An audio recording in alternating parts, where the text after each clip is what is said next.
우리 시온교회가 2025년에는 하나님을 사랑하라는 주제 아래서 말씀을 삶으로 살자 하고 신앙생활하고 있습니다.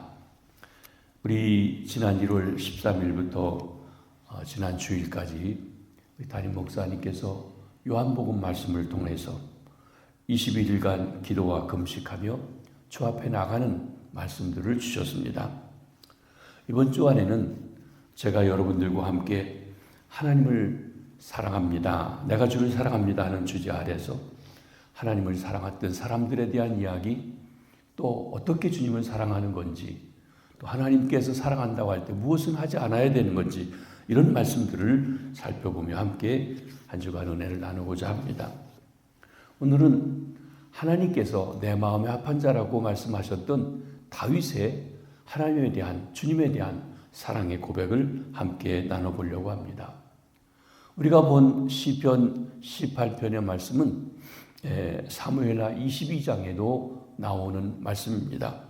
즉 사울의 인생의 말년에 삶을 돌아보면서 고백한 것이고, 또 그는 계속 내가 주님을 사랑합니다 말씀하고 있는 것입니다.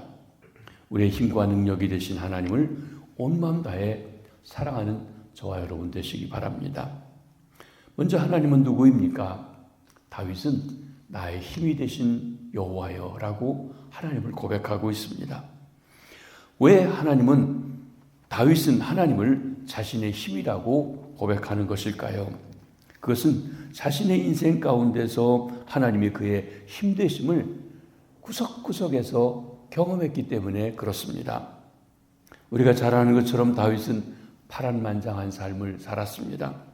아마 다윗처럼 많은 전쟁을 치르고, 다윗처럼 배신을 당하고, 다윗처럼 죽음의 문턱을 넘나들었던 사람들도 별로 없을 것입니다. 정말 험난한 인생을 살았습니다.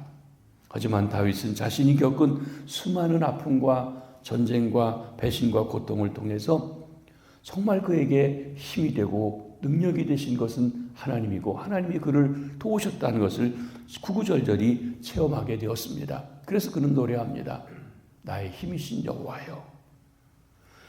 이 세상을 살아가면서 하나님을 나의 힘으로 살아가는 사람처럼 힘있고 흥분된 일은 없습니다. 말씀으로 전짐을 창조하신 하나님이 나의 힘이 되어 주신다면 그것처럼 더 흥분된 일이 어디 있겠습니까? 그러므로 우리는 다윗처럼 하나님을 나의 힘으로 삼고 살아야 하는 것입니다. 그 다윗이 경험한 하나님, 힘 되신 하나님, 구체적으로 어떠합니까? 2절에 보면 다윗은 자신이 만난 하나님이 어떤 분인지를 이렇게 노래하고 있습니다. 여호와는 나의 반석이시요 나의 요새시요 나를 건지시는 이시요 나의 하나님이시요 내가 그 안에 피할 나의 바위시요 나의 방패시요 나의 구원의 뿌리시요 나의 산성이시로다. 다윗은 지금 자신이 만난 그 하나님이 자신의 인생에서 어떻게 힘이 되어 주셨는지 가르쳐주고 있습니다. 여호와는 나의 반석. 여기 반석은 가파르고 접근하기 매우 까다로운 바위를 말합니다. 그러므로 이 반석은 위기에 처한 사람들이 몸을 피하기 좋은 피난처입니다. 다윗은 특별히 자기의 주군이기도 하지만 장인이기도 했던 사울 왕의 추격을 받을 때 이 반석에 숨어서 위기를 모면하고 했습니다. 그러나 그는 그냥 자연 바위 속에 들어가면서도 하나님이 그를 숨겨주었다고, 하나님의 바위 속에 그가 들어갔다고, 하나님이 나의 바위라고 말하고 반석이라고 표현하고 있습니다. 여호와는 나의 요새시오. 요새는 높은 언덕이나 산꼭대기를 말합니다. 적군을 살필 수 있고 잘 방어할 수 있는 망대입니다. 그러므로 적은 힘으로도 강한 원수를 물리칠 수 있는 곳이 바로 이 요새입니다. 그런데 다윗은 하나님을 가리켜 나의 요새라고 고백합니다. 하나님만 의지하면 적은 힘으로도 적군을 물리쳐 이기기 때문에 그렇습니다. 다윗이 골리앗을 이길 때 하찮은 보잘것없는 물맷돌로 이겼습니다. 그는 전쟁에 나가기만 하면 승리했습니다. 하나님, 싸우러 갈까요? 가라. 내가 이기게 하마. 틀림없이 이겼습니다. 작전도 주셨습니다. 다윗은 자신이 경험한 하나님을 나의 요새라고 말하고 있습니다. 세 번째, 나를 건지시는 분이요 라고 고백하는데, 이는 하나님께서 어려운 상황 가운데 자신을 도와주시고 구원해 주시는 분이심을 말씀합니다. 다윗의 일생에 보면 사울이 군대를 끌고 그를 추격해 오는데 한 번은 자기 있는 위치가 노출되면서 전체가 포위되었습니다. 이제 포위망이 접해 들어오면 완전히 도간에 든 쥐처럼 잡히게 되었습니다. 근데 그때 하나님께서 블레셋 사람들의 마음을 움직여서 쳐들어오게 해가지고 다윗이 거기를 탈출할 수 있게 됩니다. 사울이 그래도 적군을 먼저 치러 가야 되니까 말이죠. 구사일생이었습니다. 그래서 다윗은 자신은 어려운 환경에서 구원해내신 하나님을 나를 건지시는 하나님이라고 고백합니다. 네 번째로, 여호와는 나의 피할 바위라고 했습니다. 반석이 몸을 피할 수 있는 작은 바위라면 피할 바위는 돌산과 같이 큰 바위산을 말합니다. 유대지방에는 이런 곳이 많이 있습니다. 특별히 사해 근처에 가보면 밖에서 볼 때 큰 바위산에 조그만 구멍이 있어서 그 안에 큰 굴이 있어 많은 사람들도 깊이 들어가 피할 수 있는 그런 곳입니다. 다윗도 이런 굴에 숨을 때가 있었습니다. 사울이 다윗을 추격해 오면서 한 번은 변을 보려고, 용변을 보려고 그 굴에 들어와서 있는데 다윗이 뒤에서 숨어 있다가 살금살금 와서 옷자락을 베었던 일이 있었습니다. 다윗은 그곳에서 자신의 안전을 보호해 준 것을 경험했던 것입니다. 하나님을 나의 피할 바위라고 고백합니다. 다섯 번째는, 여호와는 나의 방패시라고 했습니다. 방패는 적의 화살이나 창이나 칼로부터 막아주는 것입니다. 그런데 여러분, 전쟁에서 빗발같이 쏟아지는 창과 칼에 대해서 일일이 방패로 다 막는다는 것이 결코 쉬운 일이 아닙니다. 적의 화살은 예고 없이 날아옵니다. 하지만 그럴 때마다 하나님께서 그를 화살에서 향해서 막아주시는 방패 역할을 해주셨습니다. 특별히 우리가 성경을 읽다 보면 사울이 악신에 들려서 다윗이 그를 위해서 수금을 켜면 악신이 떠나가서 앞에 놓고 수금을 켜게 한 적이 있어요. 근데 갑자기 사울을 보고 분노가 생기면 창을 들어서 던졌던 것이 2번이나 있었습니다. 그런데 그 창이 피해갔어요. 여러분, 사울이 던진 창이 다윗을 피해간다. 사울도 용사입니다. 그게 기적이에요. 하나님이 막아주시지 않으면 막힐 수 없는 그런 위기의 상황에서 건져주셨다는 것입니다. 이렇게 하나님께서 방패 되어주심을 경험했기 때문에 다윗은 하나님을 나의 방패라고 고백한 것입니다. 여호와는 나의 구원의 뿔입니다. 뿔은 힘이나 권세를 상징합니다. 그러므로 구원의 뿔은 어려운 가운데서 넉넉히 구해주시는 하나님의 능력과 권세를 의미합니다. 다윗은 수많은 전쟁에서 넉넉히 구원해 주시는 구원의 하나님을 경험했습니다. 그래서 하나님의 나의 구원의 뿔이라고 고백하는 것입니다. 7번째는, 하나님은 나의 산성이라고 했습니다. 여기 비슷비슷한 용어인데, 산성은 험하고 높은 산 꼭대기에 설치된 성으로 피난처를 의미합니다. 산성과 요새는 거의 비슷한 말로 쓰여지는데, 굳이 구별한다면 요새는 전쟁터에 주로 사용하는 것이라면 산성은 평안할 때도 안전하게 피할 수 있는 장소를 이야기합니다. 그러므로 여호와는 나의 산성이시라고 하는 말은 전쟁 때뿐만 아니라 하나님이 자신을 지속적으로 보호해 주시는 분이라는 것을 말씀하는 것입니다. 다윗은 이렇게 다양한 하나님을 자신의 인생 가운데 경험했습니다. 인생이 복잡하고 문제가 많았기에 더 많은 하나님을 경험한 것입니다. 여러분, 우리가 잘못 생각하면 하나님이 그 마음에 합한 사람은 아무 일도 없이 평안하고 순탄하게만 해줄 것이다. 그렇지 않아요. 더 많은 어려움이 있어요. 그거 위대한 인물들일수록 많은 역경들을 지나갔던 것을 봅니다. 그런데 그 모든 것을 통하여 하나님이 나의 힘이십니다. 여호와는 나의 하나님이십니다. 고백합니다. 여호와는 나의 하나님이시요. 본문 1절과 2절을 보면 나의 하나님이라고 하는 말이 무려 9번 반복해서 나오고 있습니다. 이 시에서 가장 강조되는 게 무엇입니까? 하나님이 나의 하나님이라는 거예요. 나의예요. 즉 객관적으로 성경에 있는 우주 만물을 창조하시고 역사를 주관하시는 그 하나님이 나의 하나님이라고 그 자신이 삶에서 체험한 일을 고백하고 있는 것입니다. 그러면 왜 하나님을 우리의 하나님이 아닌 나의 하나님이라고 고백합니까? 첫째로는 하나님과의 관계 때문입니다. 물론 하나님은 우리 모두의 하나님이십니다. 그래서 예수님께서도 기도를 가르쳐 주실 때 하늘에 계신 우리 아버지요 라고 하면서 우리들의 아버지고 우리들의 하나님이라고 하는 것을 알려주셨습니다. 그러나 하나님과 나와의 관계는 언제나 인격적인 관계고 1대1의 관계입니다. 여러분, 내가 아들을 낳았을 때 아들이 하나님과 1대1의 관계에서 하나님이 그의 하나님이 되지 목사 아들이니까 자동적으로 하나님 되고 그런 건 없습니다. 그러니까 혈통으로 나는 게 아니라고 그랬어요. 1대1이에요. 항상 내 하나님으로 체험해야 된다는 것입니다. 의심 많은 도마도 부활하신 주님을 만나고 난 다음에 나의 주, 나의 하나님이라고 고백했습니다. 하나님과 나와의 관계에서 보면 언제나 나의 하나님이십니다. 둘째로 하나님을 체험했기 때문입니다. 다윗은 정말 파란만장한 인생을 살았습니다. 그런데 다윗은 자신이 경험한 수많은 전쟁과 아픔과 사건들을 통해서 하나님이 다른 사람의 하나님이 아니라 바로 자신의 하나님이고 자신을 눈동자같이 지켜주시고 보호하시는 그분이라는 것을 깨달았던 것입니다. 그래서 여호와 하나님을 나의 하나님이라고 고백합니다. 만일 다윗이 평탄한 삶을 살았다고 한다면 나의 힘이 되시고 반석이 되시고 산성과 방패가 되어주시고 구원의 뿔이 되어주신 하나님을 나의 하나님이라고 만날 수 있었을까요? 그러므로 사랑하는 성도 여러분, 지금 우리가 혹 누군가로부터 배신을 당하셨습니까?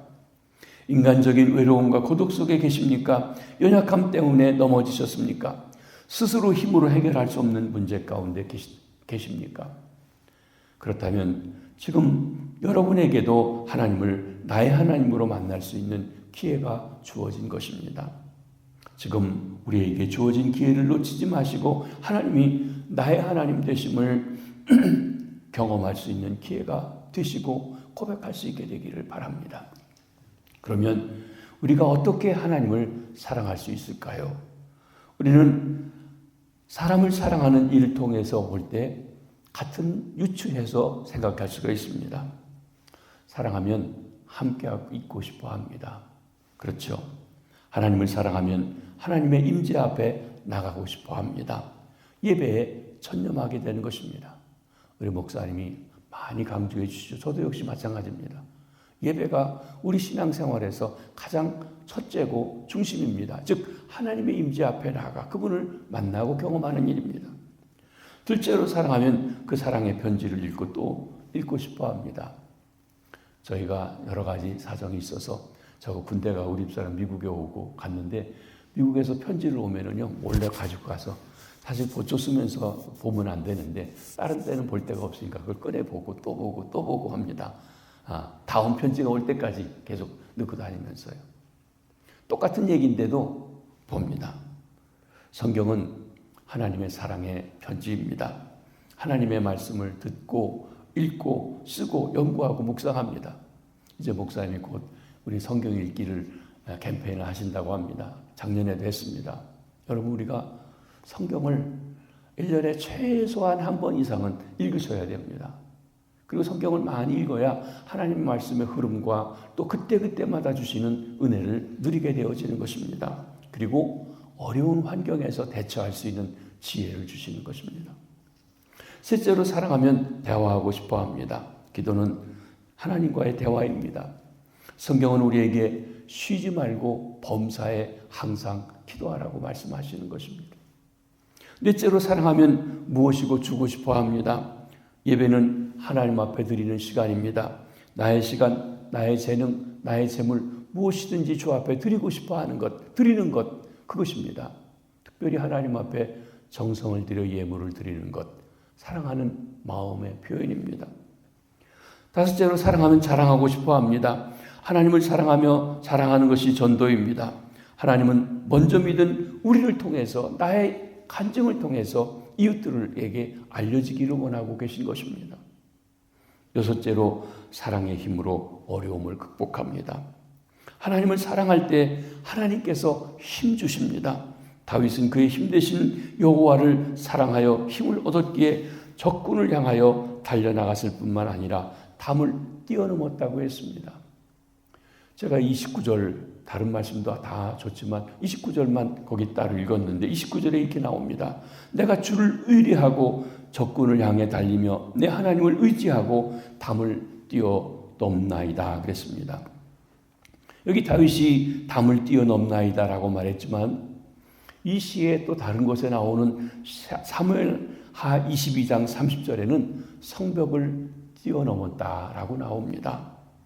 담을 넘는다는 말이 성벽을 뛰어넘었다는 말과 똑같은 말로 기록되어져 있습니다. 하지만 문맥이나 단어의 어감을 볼 때는 담을 뛰어넘는다는 것보다는 벽을 뛰어넘는다라고 하는 말이 더 우리에게 와 닿는다는 것입니다. 그래서 벽을 넘는다라고 말씀드리려고 합니다. 우린 종종 어려운 일을 만나면 뭐라고 합니까? 벽에 부딪혔다. 벽에 부딪혔다라고 말합니다. 다윗의 일생은 죽음과 불가능의 장벽이 겹겹이 둘러싸여 있었던 삶을 살았습니다. 대외적으로는 블레셋이, 아말렉이, 모압이, 암몬이라고 하는 적이 그를 둘러싸고 접근해 왔습니다. 내부적으로는 압살롬의 반란, 신복의 반역, 그리고 자신의 죄로 인한 죄책감, 죄에 대한 보응, 심지어 자녀들의 여러 가지 반역 등등도 함께 나타나는 내부적인 벽들로 둘러싸여져 있었습니다. 그런데 다윗은 내가 하나님을 의지하고 담을 뛰어넘나이다. 하나님을 의지함으로 자신을 둘러싸고 있고 다가오는 모든 벽을 다 뛰어넘었다고 고백하고 있는 것입니다. 그렇습니다. 인생을 살다 보면 많은 벽이 있습니다. 주일날 목사님이 이렇게 재판에 갈 뻔한 그런 일에 대한 간증도 하시고 하셨는데, 사실 저도 목회하면서 보면 산전, 수전, 공중전, 법전, 공방전 안 해본 일이 없어요. 뭐 얘기를 하면 뭐 할 수 없이 그렇게 많은 일을 겪어봤습니다. 그런데 몇날을 고민해도 나의 힘으로 뛰어넘을 수 없는 두터운 현실의 벽이 우리들에게 다가올 수 있다는 거예요.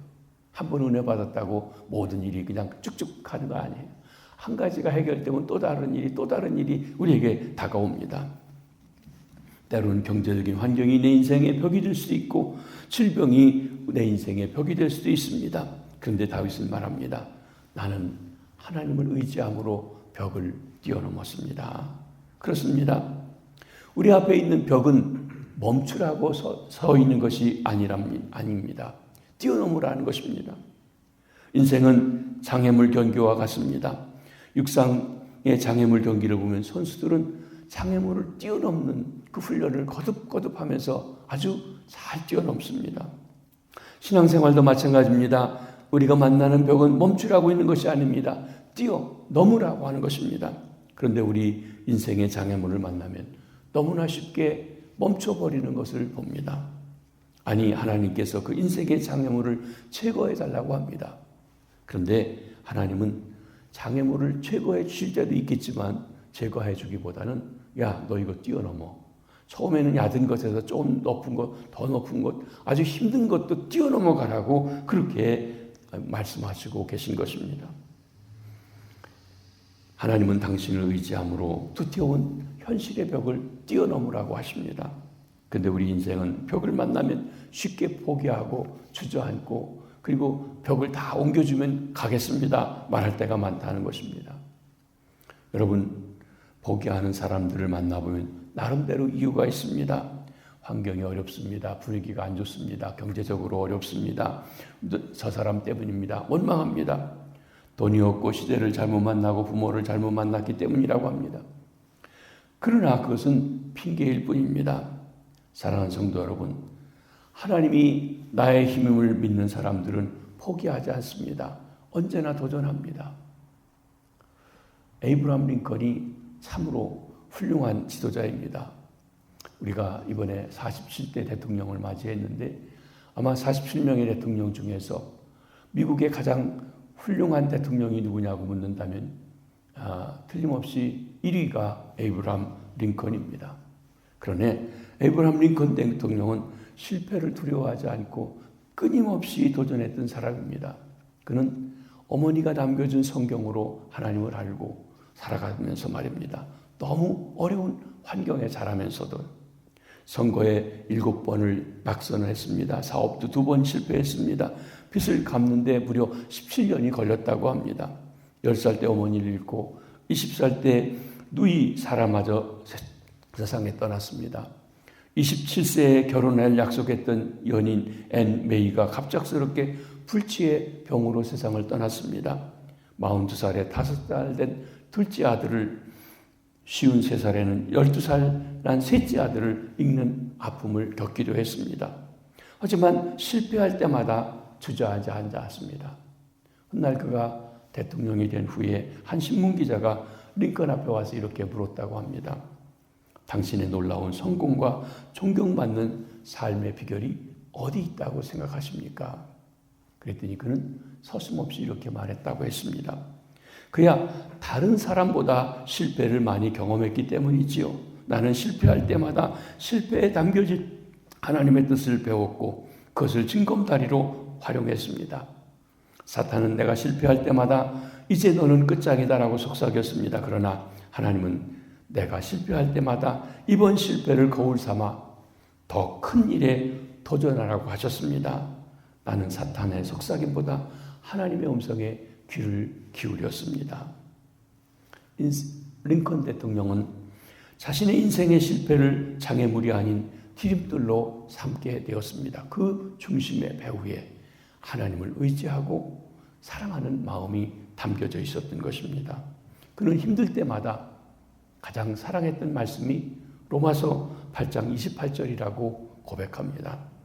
우리가 알거니와 하나님을 사랑하는 자, 곧 그 뜻대로 부르심을 입은 자들에게는 모든 것이 합력하여 선을 이루느니라. 하나님을 사랑받은 자, 하나님을 사랑하는 자로서 그는 모든 일이 하나님 앞에서 아름답게 해결할 걸 알고 그때마다 도전하여 이겼습니다. 이 말씀을 갖는 사람은 결코 포기하지 않을 것입니다. 사랑하는 성도 여러분, 우리 다윗이 이렇게 인생의 말년이 되면서 하나님을 의지하고 그 삶을 승리했습니다. 사랑하는 성도 여러분, 하나님이 나의 힘 되심을 믿었던 사람들은 당당했습니다. 위기와 시련 속에서도 굴하지 않았습니다. 하나님을 의지하여 나아가 원수를 발로 밟아 이겨 하나님이 하나님 되심을 드러냈던 것입니다. 이제 내게 없는 것만 바라보고 한탄하지 말고 하나님을 의지하는 믿음으로 우리의 벽, 적진을 향해 달려가시기를 바랍니다. 인생의 벽 앞에서 자신의 능력만 바라보고 주저앉지 말고 믿음으로 한계를 극복해 나가시기 바랍니다. 사랑하는 성도 여러분, 금년도 우리에게 어떤 일이 닥칠지 모릅니다. 우리가 주님 앞에 기도하고 나아가기 때문에 평탄한 길만 있을 거라고 기대하지만도 마시기 바랍니다. 어떤 일이 있든지 그러나 하나님이 힘되셔서 이기게 하시고 넘어갈 수 있도록 해 주실 것입니다. 사랑하는 성도 여러분, 하나님이 나의 힘되심을 믿었던 사람들 언제나 당당했습니다. 위기와 시련 속에서도 굴하지 않았습니다. 하나님을 의지하며 나가 원수를 발로 밟아 이겨서 하나님이 하나님 되심을 드러냈던 것입니다. 나의 힘되신 하나님께서 늘 내 곁에서 나를 지켜보시고 바라보시고 돕고 계십니다. 세계상을 이기신 주님이 나와 함께 하시는 것입니다. 도울 힘이 없는 인생을 의지하지 말고 나의 힘되신 주님을 의지해서 여러분의 벽을 뛰어넘어 승리하시게 되길 바랍니다. 2025년 새해 우리가 힘을 다해 하나님을 더 사랑하고 하나님이 주시는 힘과 능력을 통해서 승리의 한 해가 되기를 주의 이름으로 축복합니다. 나의 힘되신 여호와여, 내가 주를 사랑하나이다. 주님, 이 아침에 주신 말씀을 우리 삶에 적용하며 주님을 깊이 체험하고 창조주 하나님, 구원의 하나님, 역사의 주관자 되신 하나님, 말씀하시는 하나님, 보호하시는 하나님, 능력의 하나님, 나의 하나님으로 고백하고 체험하며 간증하게 하시옵소서. 세상살이가 만만치가 않습니다. 그러나 만만치 않기 때문에 주저앉는 것이 아니라 만만치 않기 때문에 더욱 능력의 하나님, 힘되신 하나님을 의지하고 사랑하여 그 모든 것을 뛰어넘어가는 아름답고 귀한 믿음의 장부들 다 되게 해 주시옵소서. 승전간을 주 앞에 올리는 그날까지 주님과 깊은 관계 속에 주님을 사랑하며 살아가는 주의 백성들 되게 해 주시옵소서. 금년도 우리 교회 표처럼 하나님의 말씀을 사랑하며 주님을 사랑하며 주께서 주시는 힘과 능력으로 승리하는 귀한 한 해 되게 해 주시옵소서. 예수님 이름으로 기도합니다. 아멘. 자유로 기도하십니다.